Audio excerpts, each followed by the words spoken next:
They never walked a runway, never dropped a platinum album, but these women, in black robes and sharp minds, carried more power than 1,000 sold-out shows or flashing cameras.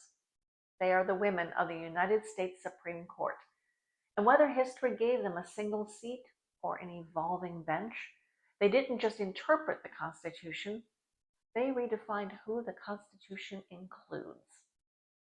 Swiss psychoanalyst Carl Jung believed that all humans share access to a deep collective unconscious, an inner library of symbols, stories, and characters that show up again and again across time and culture. He called these recurring characters archetypes: the hero, the rebel, the caregiver, the sage. We don't just see them in books or films, we become them. We recognize them, and sometimes we resist them. In storytelling, archetypes help us identify roles quickly, but in real life, they help us understand ourselves.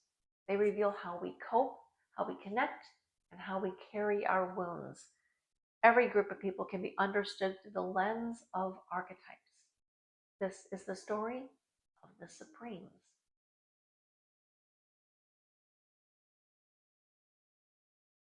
She was the first, not because she demanded it, but because she earned it, long before the country could admit it. Appointed by Ronald Reagan in 1981, Sandra Day O'Connor entered the marble halls of power with the calm precision of someone who had already fought her way through 40 rejections from law firms that didn't hire women. She wielded authority like a scalpel, measured, exacting, and never sentimental. O'Connor wasn't ideological. She was instrumental, the kind of ruler who balances the scales, not just tip them.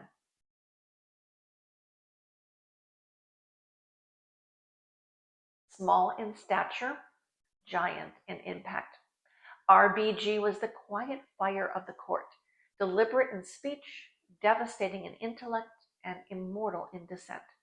Where others sought applause, she sought clarity. Her legacy wasn't in fiery speeches, but in the crisp logic of her opinions and the doors they opened. She taught the court and the country that reason itself can be revolutionary. From the Bronx to the bench, she brought something rare to the high court: lived experience. Justice Sotomayor's rulings are infused with empathy, not as a weakness, but as constitutional strength. She believes the law isn't abstract, it's real. It affects people: brown, poor, immigrant, invisible, and she makes sure that they're seen. Her archetype isn't just the caregiver, it's the guardian of dignity, of stories, of those most often silenced.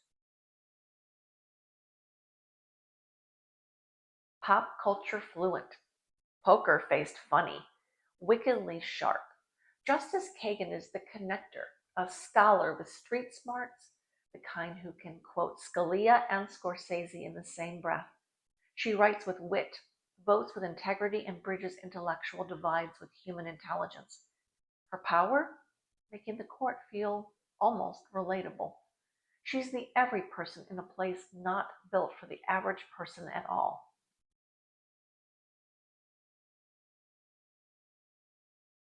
She arrived like a storm cloaked in calm, and for many represented a regression dressed as tradition. Justice Barrett's confirmation was one of the most controversial in recent memory, not only for its timing, but for its symbolism. To some, she's the embodiment of principled faith. To others, a loyalist to ideology over autonomy. Her archetype is complex, innocent on the surface, but innocence in power isn't always harmless.